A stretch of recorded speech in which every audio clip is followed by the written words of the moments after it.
Hello lovely simmers, SimsEclaire here and welcome back to my channel. For today's video, we are building in a world that I haven't built in a little bit. We're building in the island of Sulani, which came with the pack Island Living, and I wanted to build in this world because it was something new, it was something different.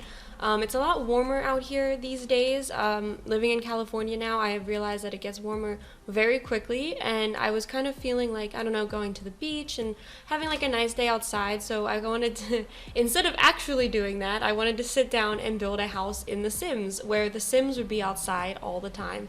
And this house is built for a conservationist, an island conservationist. That is the career that came with Island Living. And basically, I thought that this sim had moved from, what's the world called? The one that came with Eco Lifestyle, Evergreen Harbor.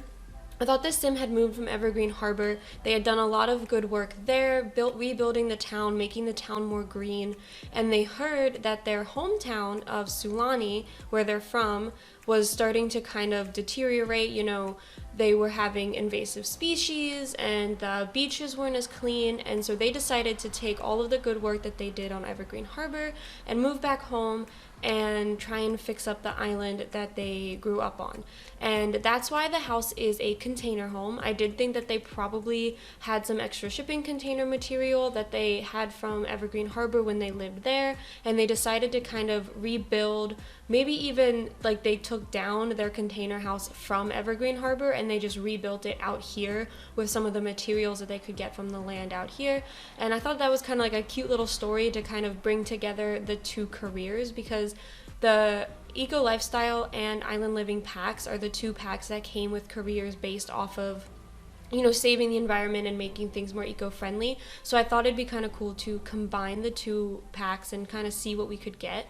This house it looks larger than it actually is, because they are supposed to be shipping containers. They're very narrow, so I have two like kind of really weirdly shaped rooms just because I was trying to make everything work out.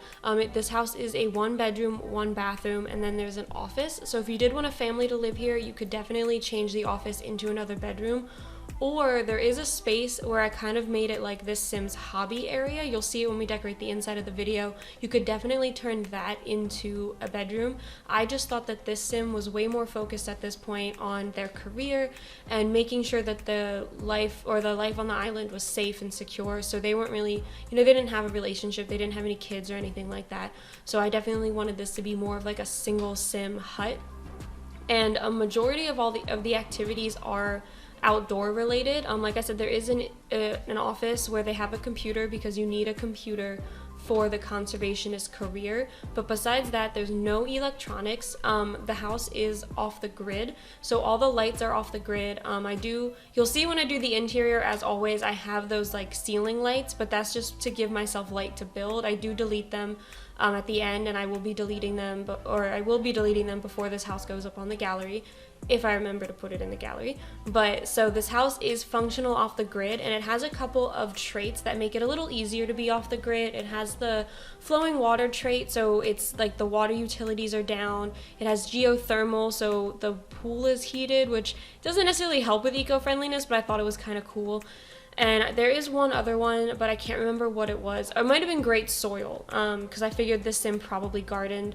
I didn't put any gardening plots in, but I figured they were very natural about it. They probably just grew them in like the extra space that they had on the lot. So that was kind of my thinking behind this build. And as you can see, I'm spending a lot of time on this backyard area. So I chose this lot in particular because the backyard of the house on this lot overlooks the beach and the ocean, and it's kind of like on a cliff.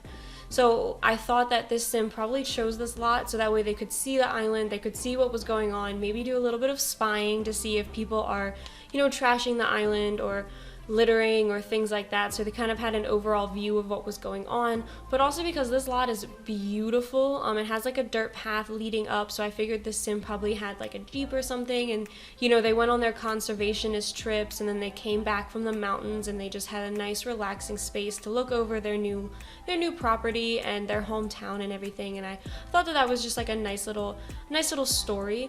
Over here I am starting to do some of the landscaping. I wanted to build this lot up a little bit bit because, like I said, this sim is all eco-friendly and very into like saving nature.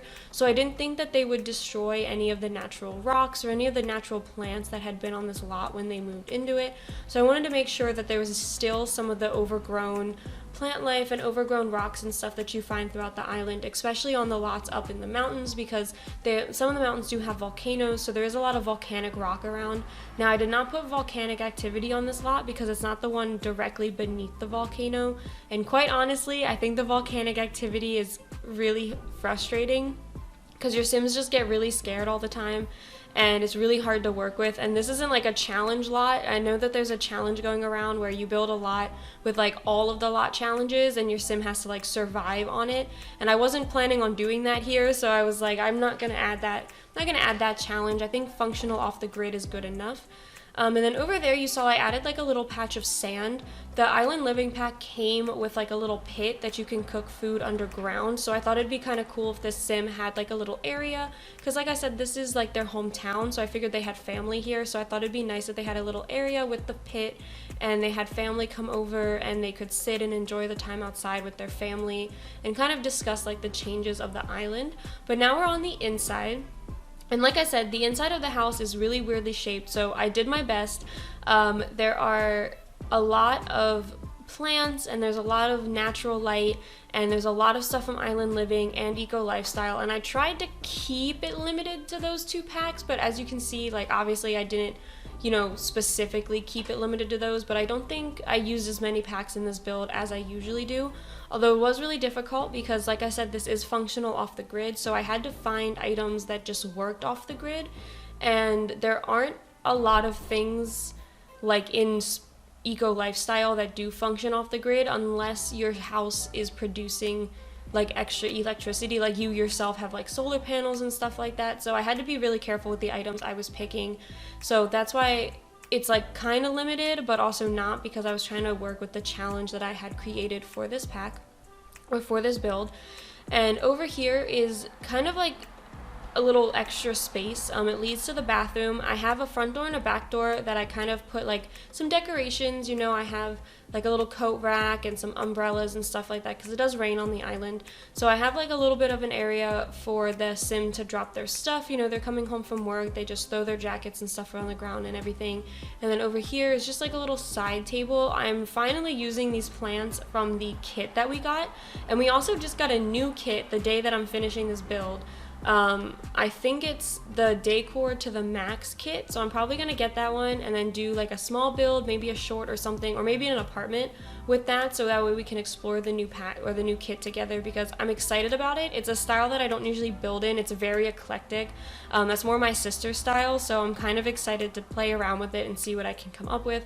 But in here is the kitchen and the dining, so I really like how this room turns out. Now obviously I'm not using anything from Eco Lifestyle or Island Living in terms of appliances, and that's because those appliances are not functional off the grid. So I had to kind of work with the ones from Cottage Living. Yeah, Cottage Living, because those, since that pack also kind of focuses on living off the land, you know, you have your own farm, you produce your own things, those appliances do function off the grid, so I used those. And then I also used the sink from Island Living, but I raised it up so that way it kind of like looked like a floating sink inside of the counters, because I personally like those types of sinks. Besides farmhouse sinks, those are my favorite, and I thought that it looked kind of cool, and it was something a little different than what I usually do. And the sink functions off the grid, so you don't have to worry about, you know, never having water. And then in here in the bathroom, all of these bathroom appliances, is that what they're called? The bathtub, the shower, the sink, and the toilet all function off grid. I think your sim will have to collect water, but it's really easy on Sulani because you just have to go to the ocean and collect the water there, and then your house has water.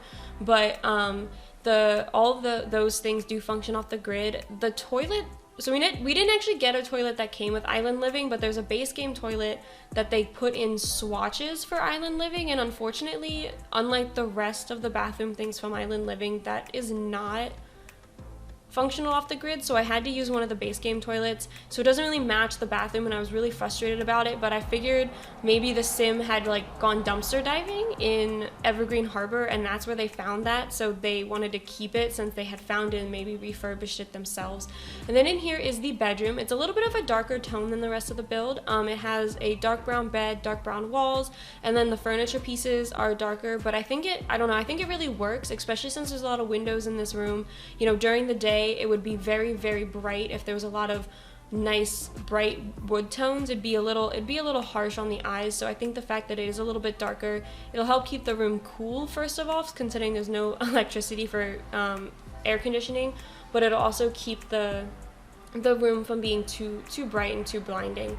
And then in here is a really, really awkward living room. So at first I was going to line the living room up with this bare wall because I was thinking about putting a TV, and then I remembered that this house is off the grid and the sim is all about being outside. So I was like, no, a TV doesn't really make sense. So I decided to shift the living room so it was more of just like a sitting area. I put a bookshelf in here. I figured maybe the sim, you know, on their days off, or if they're relaxing, maybe they do some research in here. Or if they have family over but the weather isn't as nice, they sit in here instead of sitting outside. So this area is kind of more or less just to sit down and relax, and it's not really like any formal thing. And then I also end up adding a fireplace. Now all of the fireplaces are functional off the grid, which I mean makes sense because all you need is logs of wood and like a lighter. So I do end up adding a fireplace. I figured that this island, it could get pretty cold during the winter, I mean at night, and there wouldn't be any heating because there's no electricity, so maybe the sim has a fireplace to help kind of heat the house.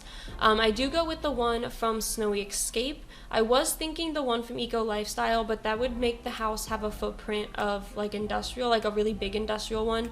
So despite the fact that that one kind of makes more sense because the sim is from Evergreen Harbor, I didn't want the house to be too much on the industrial side. I did want it to be on the green side, so I added in the one from Snowy Escape instead. And then over here is a really awkward hallway. I wasn't quite sure how to decorate it because it is only 2 tiles wide, so I wanted to make sure the sim didn't have any routing issues. So I kind of just placed some pictures on the wall and I leave the floors blank. And then in here is the office. Like I said, this is the only electronic in the whole house. It's the computer, and it is a portable one. I figured the sim would probably take it into the field with them and always make sure it was on them to take notes and to do their research and things like that. I gave them the camera that comes with Island Living, and I also gave them another little reading nook. I figured this sim really liked to read. They probably like to do a lot of research on the island and on eco-friendly alternatives and things like that. And then over here is where I said I kind of gave them a little bit of a like hobby area. I gave them a woodworking table. I think I give them I gave them a candle making table to kind of show their like how they had lived in Evergreen Harbor, because obviously we got candle making with Eco Lifestyle, and I figured since they live off the grid they probably need a lot of candles. And then out here I do a little bit of a meditating space. I give them yoga and then a meditation stool, and I thought that was kind of how the sim like relaxed and unwinded in the morning or after work.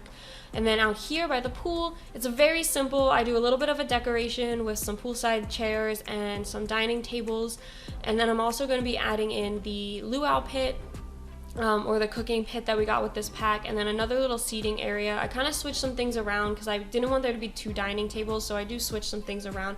But besides that, that is it for this build, so I hope you guys enjoyed this one. If you did, please be sure to leave a like and subscribe to my channel, and I will see you all next time. Bye!